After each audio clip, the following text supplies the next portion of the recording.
Hello, I'm Marcus Brix with the CattleFax Closing Bell. Today's Closing Bell is sponsored by Zoetis.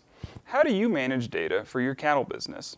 Stop relying on pen and paper or complicated programs. Get real-time access from anywhere with Performance Beef.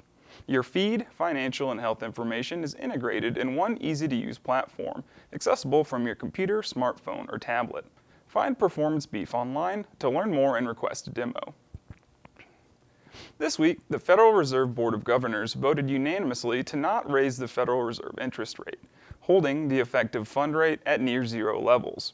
Fed Chair Jerome Powell hinted during the press conference that a rate hike is unlikely in the first half of 2022. However, the Fed did indicate a plan moving forward to reduce the pace of monthly asset purchases, a process otherwise known as Fed tapering. QE, or quantitative easing, is a method in which the Federal Reserve buys treasuries and mortgage-backed securities to increase the overall money supply.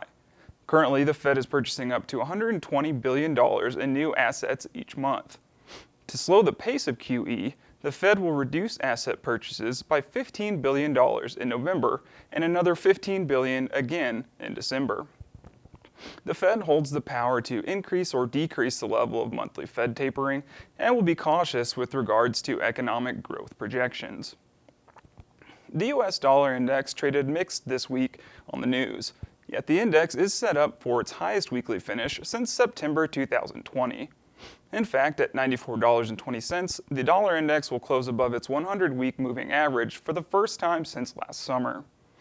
The S&P stock index traded higher 5 days in a row this week, marking a new all-time high at 4,711 points. This week's S&P highs mark a 10% increase from the recent low on September 1st. Spot gold futures were up 1.7% this week, trading back on top of $1,800 per ounce. Spot copper futures traded lower for the third week in a row, with daily activity repeatedly testing price support at the 100-day moving average. Crude oil futures also saw a fair share of volatility. From Wednesday through Friday's close, spot WTI futures moved an average of 3% each day, trading lower overall. Refined fuels followed crude prices slightly lower. RBOB gas was down 12 cents per gallon, and spot heating oil was lower by 3 cents. Live cattle futures gapped higher midweek, leaving December futures up $2.45 per hundredweight. April futures gained $2.68. Higher futures were assisted by higher cash trade this week.